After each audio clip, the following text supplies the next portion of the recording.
to On the Sidelines, the show that discusses sports and how sports intersects our lives. I'm your host, Paul McGrath, and I'm glad that you could join us for a special edition. We will be talking about the Westborough High School varsity basketball teams of 2019 and 1966. In conjunction with this, we will be looking at photographs of the town of Westborough from 1966 and comparing them to the current photos of the town. It will be interesting to see how Westborough has changed, or maybe not changed. We have Phil Kittredge, who I call the photo archivist of the town, to thank for the photos from the 1966 era, and Westborough High School student Kylie Kinsa for the current day photos. Later in the show, we will have our usual photos from On the Sidelines segment. There will also be a trivia question concerning the picture, and thanks to our friends at Avidia Bank, a great prize for the winner. All you have to do is email us at studio@westboroughtv.org with On the Sidelines as the subject matter.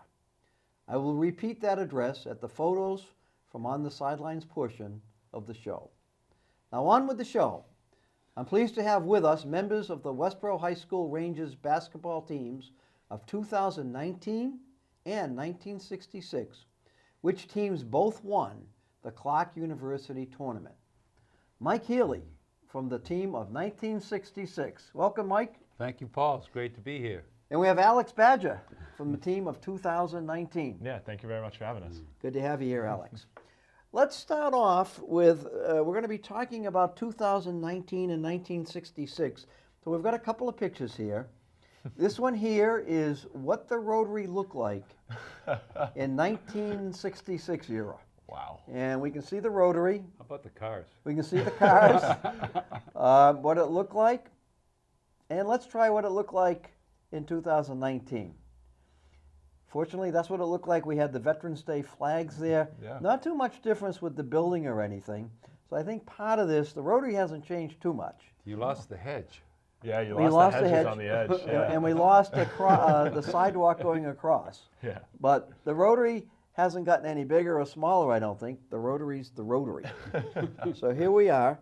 Going back, we'll do a couple of stats. I know Mike likes stats. In 1966, the population of Westborough was 10,567. You know, I didn't even know what it was then. I know it wasn't anywhere near what it is today. Today, 2019, 19,077. So it's almost doubled. Yeah. So let's look at the high school, see what happened in the high school. Mike, in 1966, your freshman class, when you were a senior, had 164 students. But only 117 of us in the seniors graduated that year. Well, I can't talk about that. That's the freshmen. 272 freshmen last year when you were at Yeah. the school. Felt like Sophomores, 146. Yeah. You had 259. Juniors, 126. You had 311. And seniors, 128 in your senior class and 305 Yeah. for 2019. So the total population at Westborough High was 564 in 1966 and 1,147. Again, almost double. Yeah, So it kind of mirrors the population. Pretty much. So that's how we go. So let's go back to 1966 or before. How did you get involved in basketball? Was it in the driveway, in the streets, you know? Where did you get involved and start playing the basketball? So I don't think we had as many formal programs then There as weren't maybe any we do formal now. youth programs then. And we did it the same way you did it up in Worcester. You did it in the neighborhoods. Yeah. And we had up on Armstrong School, there was a court out in front. We moved to Westborough our junior year. And by the way, one of the things that happened, if you looked at the population in 1960, it was about 7,000. But once New England Electric moved in as a headquarters, all sorts of people moving into town. And we would cut some of those transplants. I do have the 1960 population. What was it? 9,599. Oh, was that much? That's the federal, yeah. So Okay, I didn't know it I know was you that like much. stats. Okay. Oh, wait, didn't But- mean to interrupt, but to give you the right But number. so we didn't, Westborough was one of the few places, and I didn't live here then, they had a junior high team. Yeah. But most of the high schools had a middle school attached to it in the county. Yeah. And so if you could actually make a junior varsity team if in the 7th grade. And that was generally the first organized basketball you played. And as you know, if you weren't playing either church league or on a high school program, there was no organized basketball. It was all neighborhood stuff. It was all neighborhood. I played in a church league, but again, a lot of the times we'd go out and it'd be three. You have three men, Right. You know, three-man basketball, and you'd have guys waiting to take on the Absolutely. winners. I don't know, Alex. How about you're a little bit different? How did it work for you? For me, it started with rec basketball. You guys know Frank Desiato. We got started with that rec program, and then from there we moved into travel basketball, where that was 4th grade. We had a team of 12 of us, and we traveled all around the state, and we stuck with that through 8th grade. Played a little bit at the middle school, and then got up to the high school and was able to play with some good guys up Now, there. why basketball? Did you like basketball, or was it something to do in the winter? It was just kind of natural, right? Yeah. I was an athletic kid. I was always kind of moving, and I played soccer in the fall and baseball in the spring, and had a big gap in the winter, and basketball stepped right and filled it for me. So. Mike, your father was an official. Did that have any effect on you playing basketball? Oh, or any sure. sport? I just, I was an anomaly. We were different, Rich and I. Simply, our old man was a ref. We're a big family, 6 kids, soon to be 7 when I graduated from high school. Irish Catholic birth control, you know how that worked. But whatever the case may be, he would take us to when he was officiating, he would start taking us to games. Now, the first games I remember going to were up in Mount Carmel on Sundays when I was 8 years old. Yeah. So we were in and out of gyms with my father.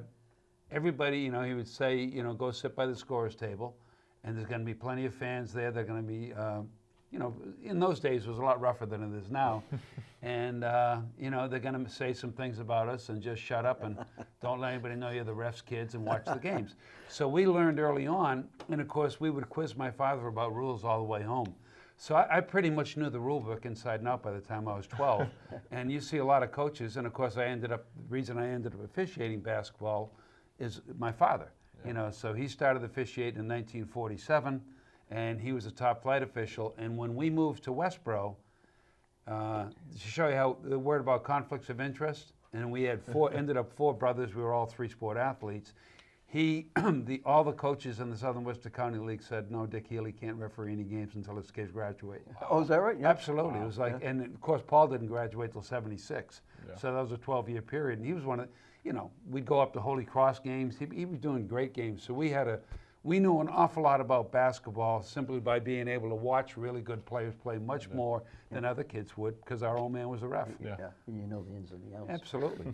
All right, well, we're going to talk about the 1966 team and the 2019 team. So let's take a look at the team so we know some of the players and that we may mention as it goes along. Let's start off with the 2019 team. We have a picture here. Let's mention these boys. We have in the top and the bottom, number 13 was Dominic Casparillo, who was a senior. Number 14 was Mike Doherty, another senior. Number 23, Jake Hughes, senior. Number 22, Matt Doherty, senior. Number 11, Quinn Donovan, senior. And number 30, Jack Lantini, senior. So I guess we had the seniors in the front row. Yeah. The back row, who's the first fellow there, before the coach? Oh, that's Coach Simino. Simino. He's the varsity assistant for us. Yeah, and the varsity coach would be Brian Willa. And then it looks like number 10 would be Luke Lantini, who was a junior. Nathan Wright, a junior. Evan Burlell, a junior. Number 24, Ethan Steinberg, the one sophomore on the team. Number 25, Alex Badger, looking good there, Alex. And number 21, Jason Katz, a junior. So of that team, one sophomore was mostly seniors and juniors. Yep. It's going to be similar. Let's look at the team of 1966 and go back. Again, most of the pictures in 66, black and white, but they're great resolution. So Frank's changed. in the back row, we had a junior, Scott Clark. Number 13 was David Desiata. Number 23, Jim Massarelli. Number 20, Jim Conley, another senior. Number 10, Archie Keefe. Number 5, a junior, Paul Scanlon. Number 12, Mike Healy. There it is. We were young ones. The young ones. Number 21, Ken Grip. Ken Grip was also a senior, and he was the treasurer of your class. And he was, Paige Rowden said, the best shooter in the league. In the league. Number 14, the only sophomore, Doug Boyden. And number 11 in the back row, a junior, Jack Hogan. By far the best ball handler on the team, by far, and he didn't start. And he didn't start. In the front row, we have Frank Desiata, senior co-captain, and also president of your class. Six consecutive years from 7th grade on. Wow, good for him. Good for him. And your coach was Bob Kirby in the middle, and then really probably the star of the league, number 22, senior Richie Schonbeck. So those are some of the people that, those are the teams that had great records.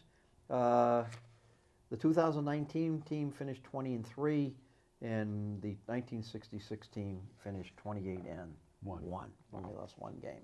The last one. Yeah. So, how was it, Mike and Alec? You transferred in. How did you make the team? I mean, all of a sudden you're a kid coming from out of town, and here you are making the team. Well, one of the things that was great, and my freshman year I played at Shrewsbury, and then I got in trouble being a bozo. So for my penance, because I really disappointed my mother, I transferred to St. John's. I see. Where you went, and you knew St. John's was every bit as competitive to make a basketball team then as it is now. Yeah.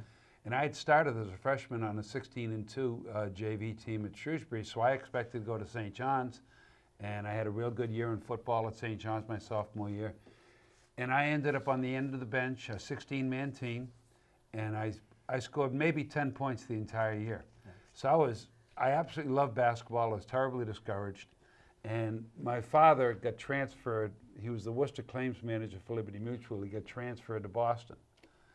So he wanted to move closer to Boston. My mother did not want to move to a big place. And his best friend and he worked with was a guy named Stu Husband, lived on Church Street here in Westborough. So even as a kid, we moved up to Shrewsbury in 55. From 55 to 64, when we moved to Westborough, I was over in Westborough all the time. And my mother became very good friends with Alice Husband. And the first time she dug her heels in and said, no, we're not going back to the Boston area, we moved to Westborough. And we moved here, and you know, we started out, you want to get involved, you might as well go out for the teams. And Rich and I were both three-sport athletes, and we just immersed ourselves immediately. Everybody accepted us. It was we were never ostracized.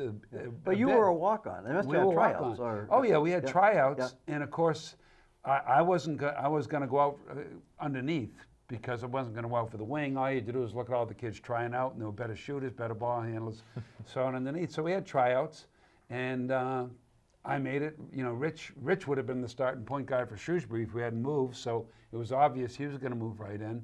And Coach Kirby, who is a terrific coach, he did not overcoach. He stayed out of the way.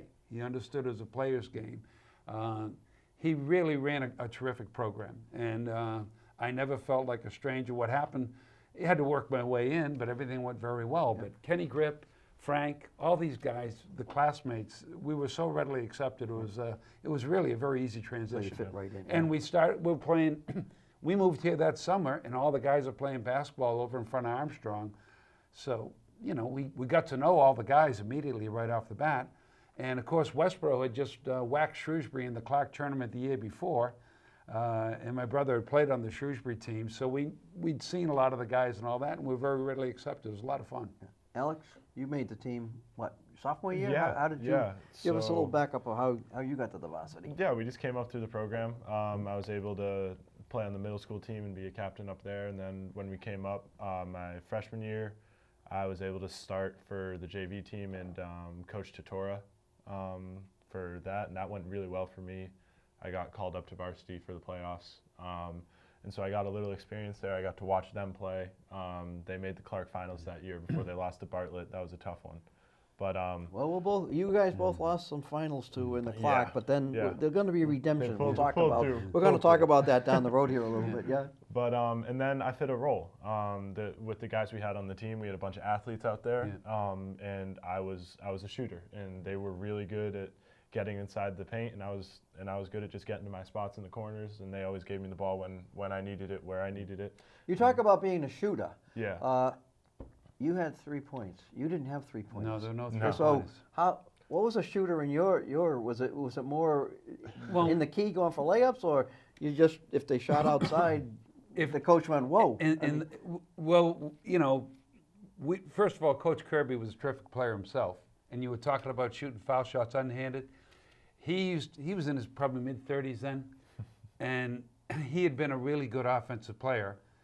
We used to shoot 25 foul shots at the end of every practice. He would do it once in a while, and I'm telling you, he never hit less than 22. Now, did he do the underhand route? Underhand. He did the old Wow. like Will Chamberlain, Rick Barry. And so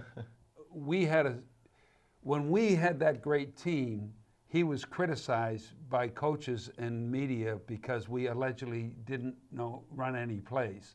And his philosophy was basically learn how to play, or we're going to have to run plays. Yeah. And so when his philosophy on shooting was this: if you can go straight up and you're in your shooting range and you can come straight down, because we had to follow our shots, it's different than today, then that was it. So we averaged, the combined 2 years I played under Coach Kirby, the teams averaged over 70 points a game. And Well, I suppose if you didn't know what the play was, the other team would know what the play Well, was. it was very basic. It might be something to that. No, but it was the same way we played in the neighborhood. Oh, I understand. We all did the same It was thing. just give and go, and if Give you and can't go. go through, you And screen ro- weak and side. rotate. And Yeah. rotate. And we played a zone defense because nobody played man-to-man because the fouls, as you recall, they called the games very tight. Yeah.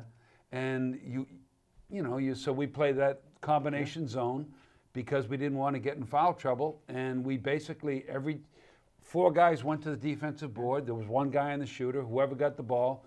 We used to practice every day, fast breaking, and the ball could not hit the floor unless it was a bounce pass. How about you, Alec? Did you practice three-pointers? Or, I mean, Yeah. did you love? Yeah, I realized very early that I wasn't what you would like to call athletically gifted. So I taught myself how to get in open space. And so my thing was I used to go to the Y Saturday mornings. We would have games on Sunday mornings, and at the Y Saturday mornings, I'd spend 2 hours. I'd put up, call it 600 shots, and I'd put up more shots than any 5th and 6th grader should be putting up. And I taught myself how to shoot because I knew that was going to be where my fit would be, and that was going to be how I would get my minutes. So I came out and I shot, and frankly, I probably wouldn't be sitting here if I didn't have a three-point line. So yeah, it's been good to me, and I was able to teach myself how to shoot pretty quickly, so it was nice. Okay, let's take a break and look at a couple more pictures. 1966 to 2019. There we have Bay State Abrasive, My which wow. was the major employer of Westborough. It was started in 1922, and in 2002. It became the Bay State Commons. So that's what we look like today, somewhere along the line. So I don't think, if you weren't from Westborough, I don't think you'd figure out what was what there. That was a big change when that Bay State Commons came in. I remember a lot of people were very excited to get the old abrasive mill out of there, just because. People forget the old abrasive mill was the heartbeat of Westborough. Oh, yeah, it was if we everything. can It see was that. everything. Well, you must have had many of your fellow students. Well, you can't. Parents. These are politically correct times, so we can't use the term. But Frank Desiata, he's an Italian-American kid. Alan Silvestri, all the Orlandos, all the Antonios. They all lived in the section south of South Street, backed up to Cedar Swamp, and their dads all worked at Bay State Abrasives, and that section of town was known as Guineaville. Yeah. You can't say that anymore. Well, and all of these but that kids. was Westborough. Yeah, Yes, that was what it was. and the great equalizer was school. Yeah. And all these kids, whether it's Frank, Alan Silvestri ended up a very successful teacher coach at Neshoba. Frank, of course, is the father of all the great rec programs here in Westborough. And the guy who was the president of Bay State Abrasives was a huge sports fan. Of course, he was the next major league pitcher, Eldon Archer. And all of the dads who worked down there, they were all coaching the Little League and all that stuff. And they would come to every game, and it was really quite a deal. Yeah, no, that was quite a really a family bit. It Even truly though was. as big it was there kind of. There were fathers or guys who worked there that we didn't even know. Yeah. And they'd come up, you're walking, hanging around downtown, because nobody had cars in those days. And right in front of the corner, there was Rexall Drugs. A guy'd go in and out of the drugstore, and they'd say, "Nice game, Mike." Yeah. Who's that? Yeah, they knew. Yeah. Well, let's look at another one quickly here. This here was, believe it or not, the site of, there was a Whitney Hotel there. Oh, my And The town needed a high school, so it was a gift by Frank and Fanny Forbes in 1926 for the high school. So that was originally the high school, and it's still, you can't read it there, but on top, it does say Westborough High School.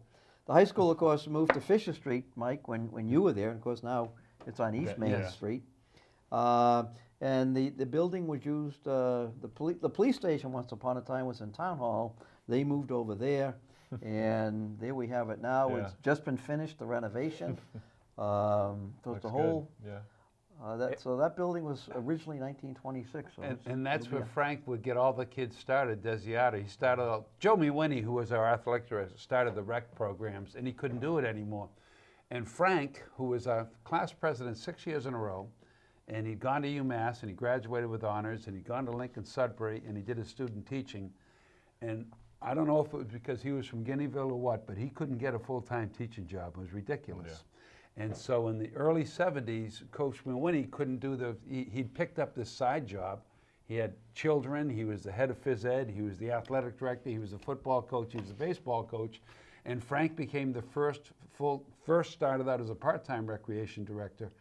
And he turned it in. I mean, everything that we do today or done in Westborough for the last 50 years is either directly or indirectly resulting from what Frank did. Oh yeah, I think all the young boys and girls, including And Alan, everybody started somehow was involved in a program that Frank started. Playing basketball in the swimming pool, which was downstairs. It was in a dungeon or whatever it was down there. We called it the swimming pool. Oh, you called it the swimming pool? Yes.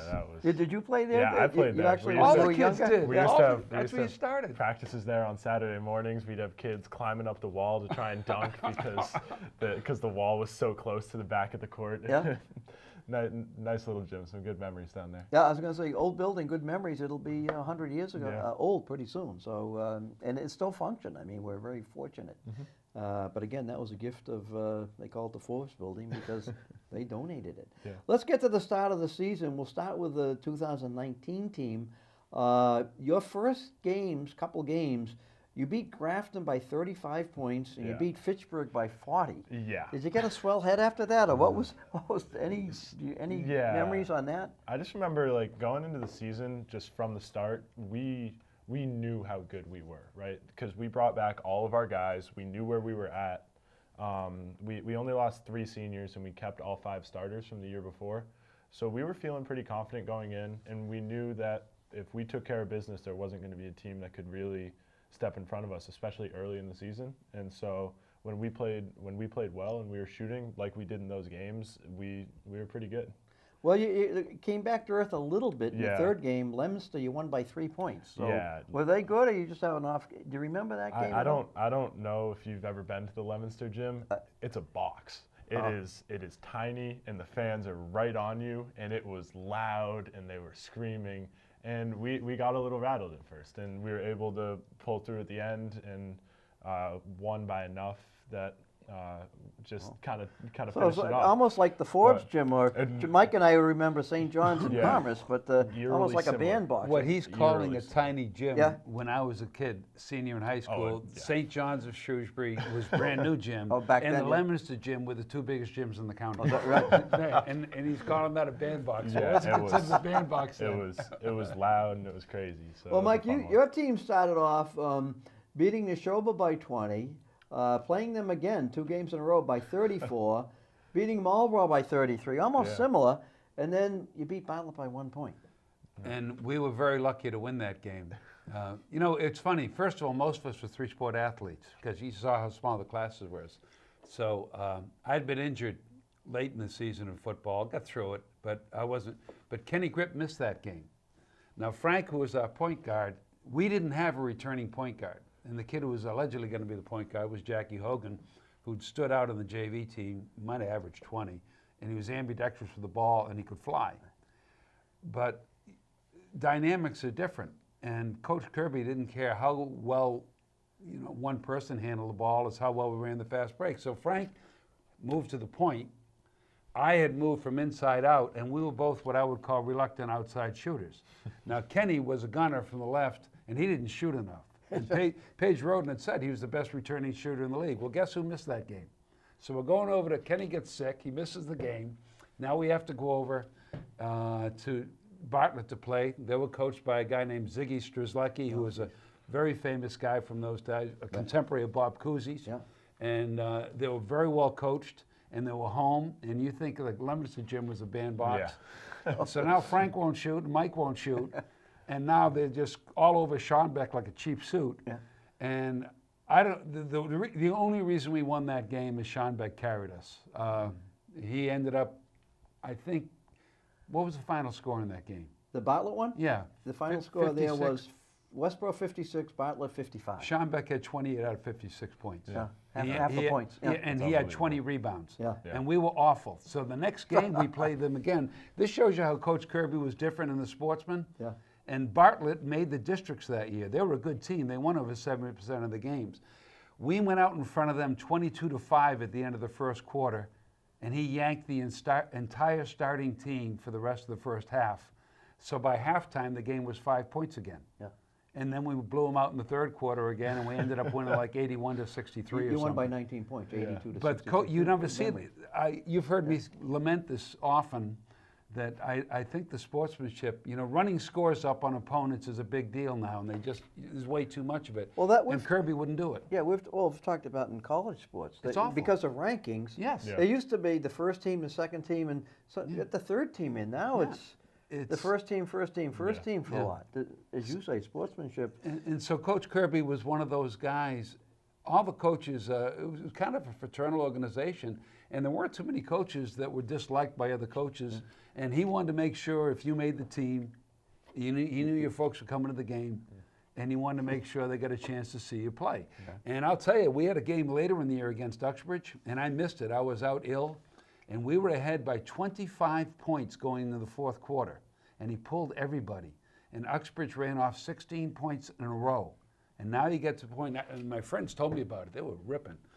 Because now everybody's been sitting on the bench for the first 5 minutes of the fourth quarter. And Bobby Foley, who's still the great coach at St. John's, had Uxbridge, and he was just as good a coach then. I don't care how young he was. They were pressing all over the court. And we got outscored, I think, 28-6 in the fourth quarter, and we almost lost the game. And of course, the fans, they weren't happy about that. But Coach Kirby, he was going to make sure that everybody got in the games when he could get them in. Yeah. But it gave them the experience. Too. Absolutely. I mean, Exactly. What it really helped in the ensuing years, when in the next 2 years after we all left, and we had 6 seniors on that team, 5 starters, and the team won 42 games in the next 2 years. Well, you weren't going to lose a game for a while, but Alex, you guys were 8-0, and then you play your arch rival, Yeah. Algonquin. Yeah. Do we want to talk about this? Not particularly, but I'll talk about it just for you. That was a tough one. They came out firing. I think we went down something like 25 in the first quarter. They shot 9 threes in the first quarter, and it was unbelievable. They shot really well, and we were just off our game. We weren't ready for it. Yeah, those happen. And Algonquin was really good. That helped too. Algonquin, So they were really yeah, good. Algonquin was a D1 district semifinalist, right? And so that they were always going to be a tough game, and we didn't play our best. So we kind of got jumped on, but that was probably good for the team. I think we needed to lose that one, and I think we needed to be able to bounce back. And Well, I think that's right. Sometimes a loss yeah. can do more for the yeah. team than Oh, yeah. well, you lost that by 19. Just to let you know in case you forgot. I'd just like to say that we won the last 3 quarters. We won the last 3 You quarters. got to go on by the 6. positive spin, right, Alex? Absolutely. You running for office? Okay. Let's look at a couple more pictures here as we go along. Take a break. Right now we have the corner of Willow and East Main Streets. Now that would have been, I believe, Iandoli's That's Market. Iandoli's Market. Yeah. Iandoli's Market back in the day. Yes. And you can see Yeah. that telephone pole's a little crooked. 39-cent turkeys. There you go. Yeah. Coffee, 69 69 cents. cents a pound. There you go. Fancy shrimp, I 69. wish. Yeah, and there are the cars. So Iandoli's was there for many years, and there we are now. It looks like the same telephone pole. I think it it's might be. crooked. I think it might Probably be. is. There we go. It goes a little crooked. Just leaning a little So bit there- more every day. And there we now. It's of course broken up into Oh, a that's few funny. different businesses now. Yeah. The cars are a little bit different. So it's kind of the same, but it's kind of, I guess the stores have changed, but the pole hasn't. So there we are on that's- that one. And that's a what good else do one. what else do we have here? We have there we are coming down Milk Street. Whoops. Let's go. We're gonna go down Milk Street, and we're going down. I hope we're going down Milk Street. Yes, and you yeah. can see both sides, and we have a gas station. Mhm. And of course, then it was Gulf, and you can see Route 135. They're telling you it's 135 now. We got a tree in the way. It's still a gas station, Yeah, a Same old different type. place. And still Looks on pretty Milk Street. similar. So it's Yeah. it's kind of the same, but kind of different. You haven't got the picture of the Dairy Queen. The Dairy Queen is still That's there. unchanged. And I don't know if Phil has a picture of the Dairy Queen or not, but it probably hasn't changed much. and I wonder how much gas costs. In those days, Yeah. Probably you about see- 30 cents. I don't know. Oh, 40? yeah. Huh? well, I remember they had gas wars in the early 60s. Yeah. Yeah. And so it was under we- 30 cents. There it is. We can't. S&H green stamps. Wow. Hey, every So time you we went get- shopping. You have to get your mother some stamps. So there it is. So that's That's awesome. That's awesome. That's a little bit different. It's the same, but it's different. So in Milk Street, one way each way there. So Yeah. okay, let's get back. So the teams go on. Let's do Mike. It's kind of hard. You didn't lose too many games. Let's see if we can. Let's see if we can pick a close one. Well, Uxbridge, you lost to them. You won by 6 to Uxbridge. They were good. That was the But game I told you That about. was the game. Yeah. Yeah. We got outscored 28-6 Yeah. in the fourth quarter because Coach Kirby wanted the younger guys in there, Yeah. Yeah. and Uxbridge put on a very tough press, according to what my friends told me. And Coach Kirby just stood there and watched, and it was, I think, 16 consecutive points before we scored a point in the fourth quarter. But just not to rub it in, Alice, but when you played Algonquin, the final score was 85-63. You beat them by 22. So were they the rival then to Westborough? I mean, it's the rival now. On Thanksgiving Day Yeah, in yeah. football, we were going to conk Algonquin. Yeah. Everybody knew everybody. Because Yeah. remember, it was really small town stuff. Yeah. So personally knew every kid you were playing against. You Yeah. played against them in Little League and all that stuff. And Algonquin that year, they'd lost. They'd beaten us. We split the year before with them. They were a good team, but what would happen when we ran, and we were bigger than everybody. Yeah. We had 5 kids that dunked on the team, and 2 couldn't get on the floor. I mean, Jimmy Mascherelli played behind me, and I felt Jimmy. First of all, we're good friends, and in those days, I never came off the floor in close games, and Schamek never came off the floor in close games, and we could run all day. So basically, once we get out in front, and we played great defense, the ball went up, and as soon as the ball came down, we were going to fast break without it hitting the floor. Yeah. And the first guy got down within shooting range was shooting, and we just went to the hoop. So a lot of those games, we just kind of blew teams out in the second half. The one thing I noticed in the schedules, looking at the whole schedule, is in 1966, you would play teams probably home and away. Right. 2019, Yeah, there wasn't too much of that. You played one team and you didn't see them again, whether it was in Westborough or away. Yeah, so the way our schedule works out is we're in a league with 4 other teams. We play those teams home and away. Everyone else is just one time, right? So all the teams in Midwatch A, which is the D1 version of our league, so that's Algonquin, Shepherd Hill, Shrewsbury, Leominster. All those teams, we just play them once, and we switch off every year who gets a home game. Oh, I see. And Okay. then, Because I'm looking at the schedule and it's Yeah. like you don't play any. Yeah. There was one team we'll get to at Groton Dunstable. You might remember them. We'll Little- get to little that bit one. of a We'll get to rivalry that one. But anyway, that's the way it is. We're going to take a break here from basketball, and we'll go to photos from the on the sidelines section. And some of you may like photos. Some of you may like sports, and some like me like to take pictures at sporting events. And for you youngsters, I say, well, try to take a picture and see if you can get it signed by a player or whatever, and you got one of a kind. Well, this photo's from the on the sidelines. It's really on the sidelines. This is sports reporter Nako Funiyama, and Nako worked for Nesson, and she got the job in Nesson in 2004 because the Red Sox had signed Daisuke Matsuzaka, My goodness. otherwise I remember known as him. Daisuke. Yes. Yeah. And he couldn't speak English. He could Yeah. speak Japanese. And Nako could speak Japanese. So she got the job. And then she was also the game reporter for the Boston Bruins from 2008 to 2012.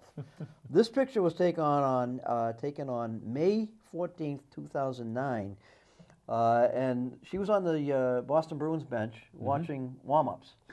And I'd met Nako a couple of times, and I asked her if she would sign this, and she was very nice. But she said, "Well, you didn't get me smiling." But, but I thought it was a great picture. I mean, she's watching the warm-ups, and I thought she was one of the more astute and better reporters that Nesson had. Well, a little sidelight on that. If you go up the street here, beyond the Dairy Queen, John Merriman runs Specialty Tire, and his son went to Bowdoin, and his son majored in he minored in Japanese. Yeah. And he was the other finalist to be the interpreter. Oh, is that Oh, right? and he got And beat out. Daisuke specifically wanted her because she was Japanese, and he felt that he didn't care how well John's son spoke Didn't Japanese. matter. And John's son had spent 2 years teaching in Japan. Yeah. Her mother, because I talked to her, her mother still lives in Japan. She's very nice. Yes. So we have a trivia question, a great prize from Avidia Bank, golf package here, golf balls, etc. And the question is, what college or university did Nako Funayama graduate from? And I'll give you a hint. It's east of Westborough, and it's down Route 90 or Route 9, down that way. So can't guess. You guys can't guess, but Dang. you get a great package. Send us your answer to studio@westboroughTV.org. I'll give you guys the answer afterwards. So that was Nako. Photos from on the sidelines, and she was on the sidelines. Okay, we're getting to the clock tournament. Oh, boy. These are big games. Yeah.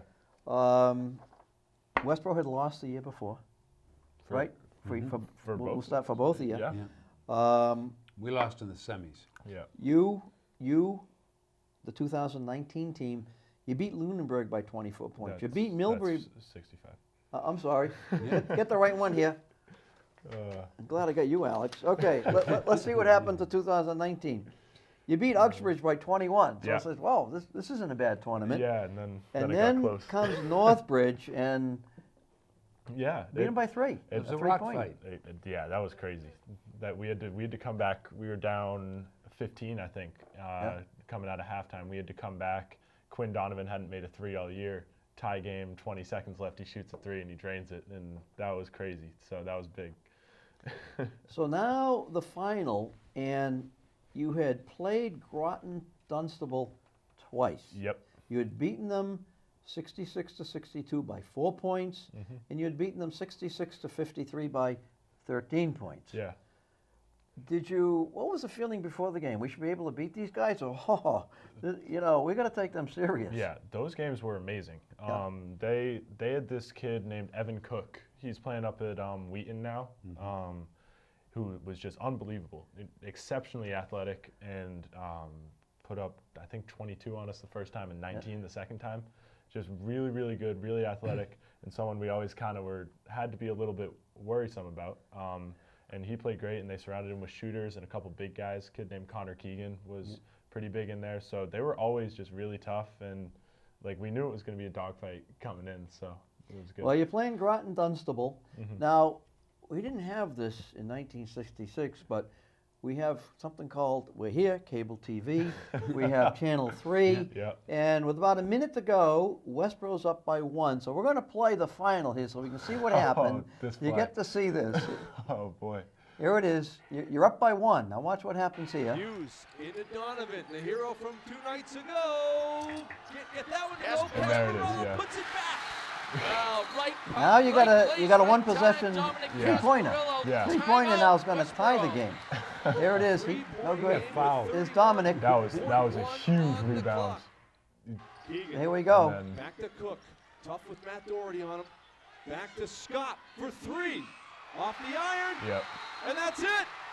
Westborough has won Yeah. the large school division. 3rd time a charm for the Rangers. 52-49, and the seniors getting some vindication at the Clark tournament, and the celebration is underway. Yeah, that was amazing. That was there aren't too many words to describe how that felt.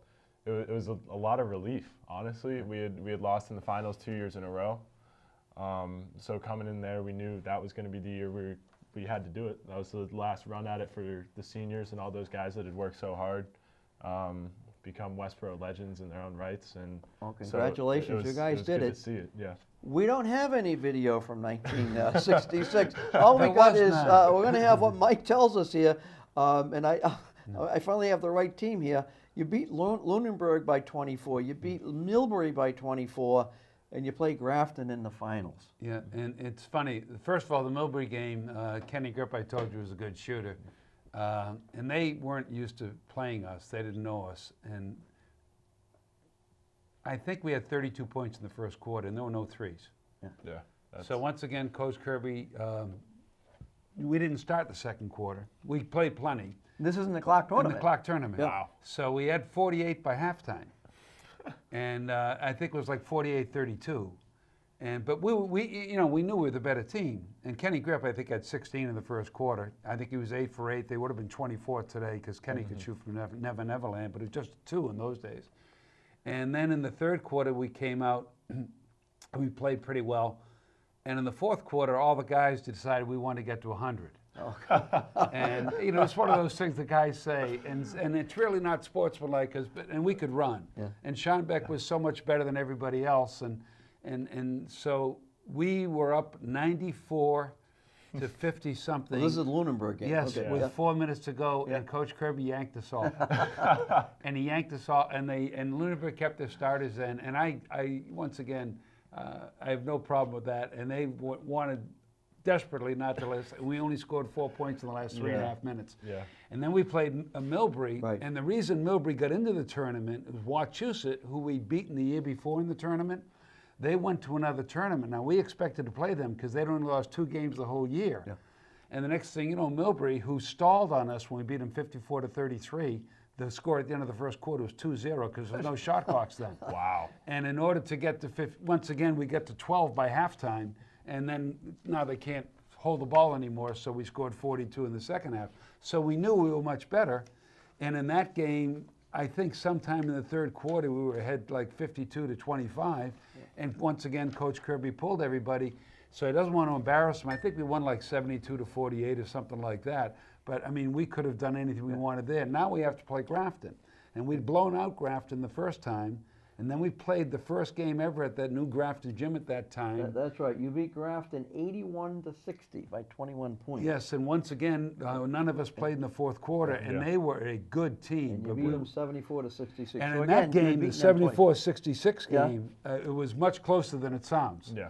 And so now we got to play them a third Playing time. the third And- time's a charm. And they were usually, completely but you never- fearless. Yeah. And they were a good team. And they weren't going to qualify from the district, so we beat them twice. If Yeah. they'd, and once again, the only 2 guys who had good games that day were Schonbeck and me. And, sometimes you get to a final game, and we're all athletes, we choke. Yeah. And I've had my experiences with that. And for whatever reason in that game, Kenny he'd turned an ankle, and Archie Keefe, and we weren't as good when we were in the tournament as we were in the middle of the year. When we were in the middle of the year, and we had the 5 seniors starting, we were 6'5", 6'5", 6'2", 6'2", Frank 6 feet, and we could run all day. Then Kenny, who was our best shooter, had an ankle problem. Then Archie came down on somebody's ankle. He must have missed 5 games. And the good part about it for the younger guys is now they stepped into accelerated roles. But all of us seniors knew that we were not as good then as we were earlier. And Kenny started losing his playing time. Archie started losing his playing time. Kenny, whatever reason happened in the Clark, and it was in the old Clark gym, which was a bandbox. Yeah. And they outplayed us. And in that game, I think we won like 67-63. Schonbeck had 24 in that game, and I had 23. I don't think up until the Clark tournament, I'd never scored 20 points in a game in my life. Yeah. And in that particular game, we ended up, I think, winning 67-63. But that was a game where in that first half, we were, even though we'd beaten them twice, we could not relax. Yeah. And we were somewhere between. Well, they were gunning for you. And the next door neighbors and all the guys of both teams knew each other, and they had a little point guard named Bruce Bourget, and he couldn't have been 5'7", and he was just a furious competitor, and we almost lost that game. Well, Congratulations to both of you for Westborough winning. A little history on the Clark tournament that you may or may not know. The first Clark tournament was in 1939, and the winner was Westborough. And they were in the small school division. Their coach was a fellow by the name of Harold Fisher, and he was a Clark University graduate. Right, and he was Bud Fisher. You know what my old man said about him? And my father, you know, the sense of humor he had. And in those days, you had to take mandatory showers after every gym class. And the teacher would hand out towels. I mean, the kids can't imagine that today. And it was a very tight budget. You know those ugly uniforms we wore? And that's because the town fathers said if you don't put all the numbers, W-E-S-T-B-O-R-O-U-G-H. Spell out Westborough. And it cost so much to put those, to sew those numbers on. We had those extra letters? Yes, we had those awful uniforms. So my old man's joke about Harold Fisher, whose nickname was Bud Fisher, and he was a great guy. And he said, Bud Fisher, athletic director of Westborough, never lost a towel. So those are funny days. That's how you get a gym named after you. Yes. So Westborough won it in 1939. Yes. They wouldn't win it again until 1966. And Coach Kirby was a captain of, I think, the 1953 Clark team. And he told us, because 2 years before we won the districts, was the first time that you had to win 70% of your games. And he had a team that won 70% of the games, and he elected not to go to the districts because he felt that the Clark tournament was as much as you could aspire to do as a county team. And so he told us that entire year that our goal was to win the Clark, and he was an ex-captain of the Clark, and I've never seen a guy happier than he was when we won the Clark. Westborough High School won it in 1966. Right. Then they won it in 1967. With a completely new team. Then they won it in 1994. That's right. And 1995. Right. Those are the Powers teams, right? The Powers teams. The Powers teams won it in '83. Didn't well, they? not according 84? to 85. I don't think he got one. No, they didn't get one. Apparently. Then they won it in 2002. That was and then they won it in 2019. So I think Alex. Double check that in '85. We'll check it for you. They beat Bartlett in '85. But what I see here is they won it in 66, 67, 94, 95. So 2019, we need another one. 2 in a row. Okay. I'll do my best. I'll try my best. And didn't they win it? I thought they won it when Danny Brady was a senior in 2003. I don't know. He only got you one, gave me I the think. books, Mike, and I wasn't in there. So Maybe it's, what no, can I I'm tell not you? sure. What can I tell you? All right, we're going to move on to the districts. And let's do your team, the 2019. You played a couple games in the districts. You beat Wayland and Medway. Yeah. In the first game, 1 point game. Yeah. And then it was like, well, go ahead. And then what happened after that? Yeah. Woo. So Wayland was good. We hadn't really seen them. They had a couple super athletic guards who were really good, and they were really gritty. We couldn't shoot that day for some reason. Something happened. It was at Clark, which was those days happen, yeah. which was becoming a home game for us, and we were playing at Clark, and we didn't shoot very well, but we won it in the end. We were able to pull it out, and then the next game was unbelievable. Yeah, you played Medway, and it was like they didn't show up, I guess. They had a bad day. They were favored. Yeah. Medway was favored? Medway was favored in that game. They had won the Tri-Valley League, and they were favored. Yeah, Medway, we were down 3 at half. We were down 3. At half? Yeah, we were losing by 3 at half. And then in the second half, we missed 2 threes the entire time, and we won by 37. It was an amazing display of shooting. We won the second half by 37, and you won by 34 points. We had 9 guys score points in the second half, and it was unbelievable to see. We played better than I think we had played all season, and it came at the right time. We were able to pull it out. I remember watching that game. Yeah. I don't know if it was Hughes or one of the Doherty brothers, but they all 3 of them, as well as Casparello. I mean, they played really tight defense. And one of the guys, really tight defense, picked up his 4th foul early in the second half. I can't remember which one. I'm pretty sure that was Hughes. It was Hughesy. So anyway, he goes out, and from that point on, I don't think the team missed a shot. And Donovan Casparello, the whole team was going crazy. Well, they must have hit 10 threes in a row. It was like 30 points in no time. Yeah, you have those streaks. And then unfortunately, we played Taconic Yeah.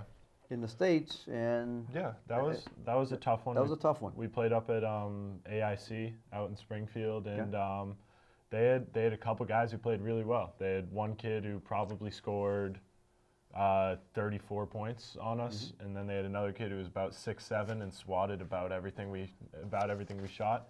But at that point, we were playing on borrowed time. We had met our goals. Our goal was to get the district. We got the district, and of course we wanted to win and go as far as we possibly could. But there was no doubt that we had an exceptionally successful season. You did. And we were really proud of ourselves. And that You know, Taconic team, that Taconic team was exceptional. They were very, good. very good.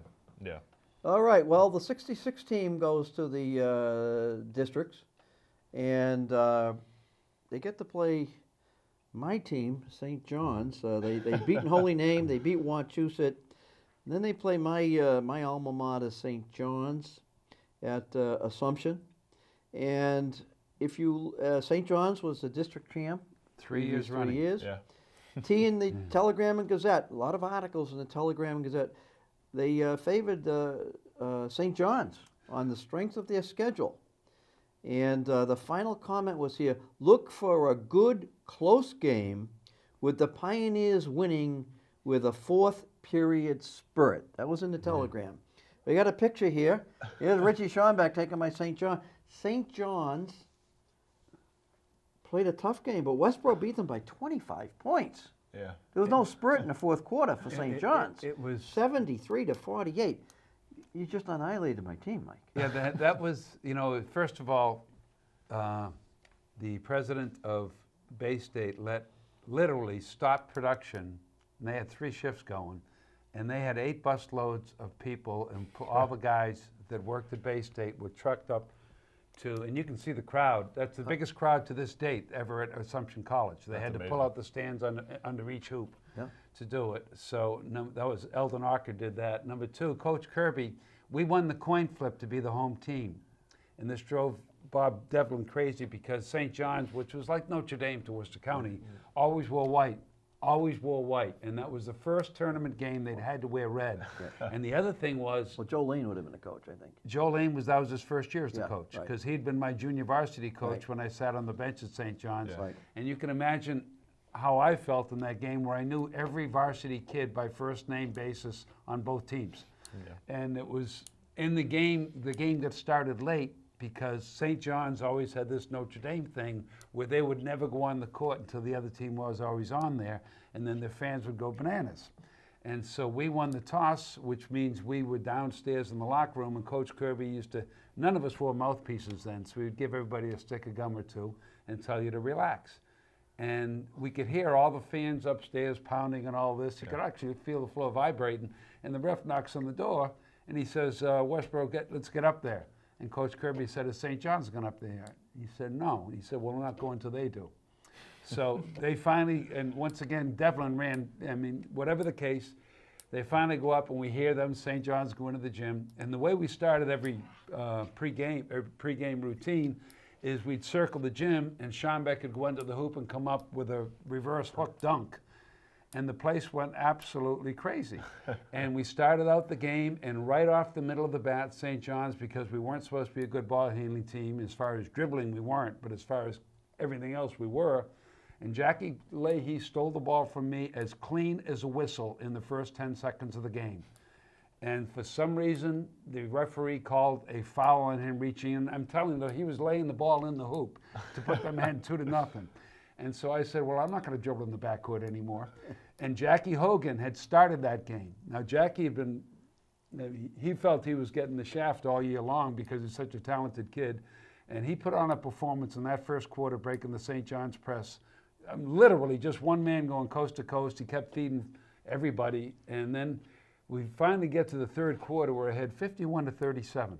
And they can't believe it, going into the fourth. And you talk about the fourth quarter. And we outscored them 18-2 in the first 4 minutes of the fourth. So when they pulled all of us, we're the underdogs, and we were ahead 69-39. To this day, and before that, the worst tournament defeat that St. John's has Well, you don't have to suffered tell in its me, history. Mike. All right, so we go on, we beat Commerce, and we're going to get to the States. But before we get to the States, let's look at another picture here of Westborough before and after. Here's the Westborough Tanning Corp. Oh, my goodness. I don't know who remembers where the Westborough Tanning Corp is, but there was a company, the Westborough Union Tanning Street. Corp. According to Phil Kittredge, Yes. when they left, that building had to have a controlled fire Yeah. Oh, because Lord. they were afraid of anthrax. Yes. And they burnt it down. Wow. And for those of you that want to say, okay, what's there now? It is Beach Street, Oh. the senior housing on Yes. Beach Okay, Street. Yes. yeah. So Yes. that is a Interesting. different one. Is Yes. Westborough the same or different? That's different. That's Well, much the different. kids yeah. don't even know today what Cedar Swamp is. You know, in those days, nobody had a car. Yeah. I mean, the parents kicked you out of the house to go play in the neighborhood. So all the guys down in that end of town all went down to Cedar Swamp to hang around And and there we run are. around through the woods. So we get on to the States, and we're going to show a few pictures here. You're playing Melrose. There you go. And there you go. There's the Boston Garden. I mean, that's a big deal to play at the Boston Garden. Yeah. There you are. You can see You the can Boston see how Garden. small I look at 6'2", and that Yeah. kid is Wayne Pereira next to me. This center, he's 6'7". So we got that. And let's back it up now to see a panorama kind of here at the Boston Garden. You can see the old parquet that's floor. amazing. Yeah. Yeah. You can see that there you are playing Melrose. And Jackie Hogan hitting the foul shot. okay, and up in the top right-hand corner, you can see WTAG radio. That was we didn't have cable Interesting. back then. No. But Yeah. WTAG, Bob all those Foraker. games were on radios. Yes. I think it was Bob Gamia, and you had all of that on maybe it was, I can't tell if it was Foraker or Gamia. But at any rate, that was the big time. No cable, Alex, but that was it. Going back to that That's foul amazing. shot right Yeah. there, when I fouled out of that game, we were ahead by 11, 68-57, and we had a little over 2 minutes to go. And Melrose put a press on us, and Jackie hit those two foul shots. Those are the only 2 points we scored in the last 2+ minutes, and we won Why, 4 points. by 4 points. points. And those were critical foul shots. And the next shot, we can see, there it is. I put that in there it is. You're up Yeah. on the scoreboard, 70-66. Westborough wins at the Boston Garden, the old Boston Garden. Yeah, I don't know if that's you ever amazing. were there. Look at the clock. I mean, Yeah, that's You know what I fantastic. wish you could see? Yeah. When we walked out on the floor and you looked up to the ceiling in the middle, and of course in those days, a lot of guys were smoking cigars and cigarettes, Oh. and you could see smoke swirling around everywhere. I couldn't believe it. I was in oh high yeah, school. the Boston Garden. Yeah, the banners used to turn yellow. I mean, It's true. but that was big. Unfortunately, the next game was against Durfee. We lost, but we went all the way to the state. We won a game in the state finals. The coach of the Melrose team, 3 years later, was Tommy Heinsohn's bench coach for the Boston Celtics, Oh, that's amazing. John Killerly. Oh yeah, John. And Yeah. in that game about the Durfee game, and Paul, you've heard me say this before, Yeah. the worst rule in team sports in the entire world is the foul-out rule. And our center, Rich Schonbeck, who was the first 1,000-point scorer, did it in 2 years. And I pointed out to you his first game on the varsity, where Coach Kirby said at halftime, Schonbeck, you should put on a dress. And of course, you can't say that anymore to kids. But he got in foul trouble. And Richie was, Frank Desiara and I are looking at each other going, if Schonbeck, he's so much better than us. And so he got 3 points in that game. Yeah. And the last game he played, in the game against Melrose, Coach Killerly went crazy. We shot 39 foul shots in that game. Oh, Lord. Think about this. The combined records of the two teams going into that game were 50-1. Yeah. And somehow we're treated like a bunch of hackers. And so we were 31 for 39 from the foul line. Melrose had 4 more field goals than we did in the game. And Coach Killerly, and we're a bunch of hicks from Westborough, was furious. Well, we were playing the next game the very next night. And they were playing the state hockey championships that afternoon. And, the tournament, I don't know why they had to have it at Boston Garden, but they thought it was a big deal. It's like the high school football tournament now has to be at, the Patriot Stadium, which is nonsense. So anyhow, triple overtime in the Division I hockey game. So we arrive at Boston Garden. We ate at about 4 o'clock. We took the bus all the way in. And they're putting the parquet floor down from the hockey game. So the game that was supposed to start at like 7:30 starts at like 9. Yeah. We go out in front 9-2. Kenny Grip had 9 points. The rest of us were too nervous to shoot. It was just, you talk about choking, we did. Yeah. And their coach, Skip Karam, who won 5 state titles for Durfee, started on the ref's back. And this one ref, and my old man was a good ref, a really good ref. And he says Schonbeck hasn't hit him yet. And from the 4th minute to the 6th minute of the first quarter, Schonbeck had 3 fouls called on him. and he's covering Ernie Fleming.